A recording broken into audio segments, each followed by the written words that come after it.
అన్న ఇప్పుడు మన బాలయ్య బాబు గారి డాకు మహారాజ్ ఎలా అనిపించింది అన్న టీజర్ చూస్తే కొంచెం బాలకృష్ణ గారు కూడా ఎక్కడో కొత్త కథల్ని ఎంచుకుంటున్నారు ఆఫ్టర్ అఖండ అని అనిపిస్తుంది. ఎందుకంటే గుర్రం మీద ఆ కాలంలో షోలేలో చూసినాం డాకులు అంటే ఇలాగే ఉంటారని, అది మొత్తం తెరిపేస్తూ బాలకృష్ణ గారు ఆ లుక్ లో ఒక మంచి డాకు అనిపిస్తుంది నాకు. మన బాబీ గారు రీసెంట్ గా చిరంజీవి గారితో హిట్ కొట్టారు, ఇప్పుడు బాలకృష్ణ గారితో కూడా హిట్ కొట్టబోతున్నారు అనిపిస్తుంది టీజర్ వైజ్. ఎందుకంటే 2 వేరియేషన్స్ కనబడుతున్నాయి. ఒక యంగ్ బాలకృష్ణ బుల్లెట్ మీద మొత్తం మ్యాన్షన్ హౌస్ బాక్స్ అన్ని తీసుకుని వస్తున్నారు కదా, దాంతోపాటు గుర్రం మీద కూడా. సో దానికి కూడా ఎక్స్పెక్టేషన్ వైజాగ్ అటు సైడ్ అయితే మొత్తం టీజర్కే బాలకృష్ణ గారు పెద్ద బ్యానర్ పెట్టేసినారు డాకు మహారాజా అని.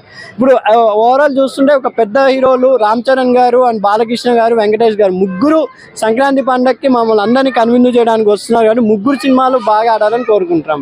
బాలయ్య బాబు గారు లుక్స్ మాస్ లుక్స్ ఎలా అనిపించాయి? సూపర్. బాలకృష్ణ గారు అంటే సమరసింహారెడ్డి, అఖండ, నరసింహనాయుడు ఇవన్నీ దేనికనే ఆయన వెరైటీ తీసుకొని లక్ష్మీ నరసింహలో ఆ గుక్క ఆపకుండా డైలాగ్ చెప్తారు కదా, దీంట్లో కూడా డాకు మహారాజ్ ఆయన ఒక వేరియేషన్ గా బాలకృష్ణ గారు ఒక చిన్న పిల్లల్లో అయిపోతున్నారని చాలా బాగా తీస్తున్నారని నా అభిప్రాయం.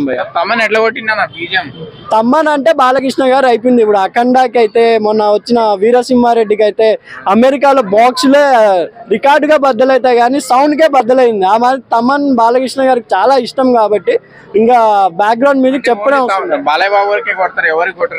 అంటే తమ్మన్ అందరికీ బాగా కొడుతున్నారు కానీ బాలకృష్ణ గారు అంటే ఒక జోస్ వస్తుంది, ఆయన ఎంకరేజ్మెంట్ కానీ ఆయన చిన్నపిల్ల మనస్తత్వం తమన్ కి ప్లస్ పాయింట్ అయిందని అనుకుంటున్నాను నేను. సంక్రాంతికి అయితే బాలయ్య బాబు గారు 3 సినిమాలు బ్లాక్ బస్టర్ అయితే వేటికి అవే సపరేట్ కాబట్టి. ఎందుకంటే ఇప్పుడు చాలా మంది ప్రేక్షకులు చేంజ్ అయ్యారండి, ఒకే జోనర్ ఉన్న సినిమాలు ఏ జోనర్ బాగుందో ఎంచుకుంటున్నారు. కానీ ఇప్పుడు 3 సినిమాలు వేరే జోనర్.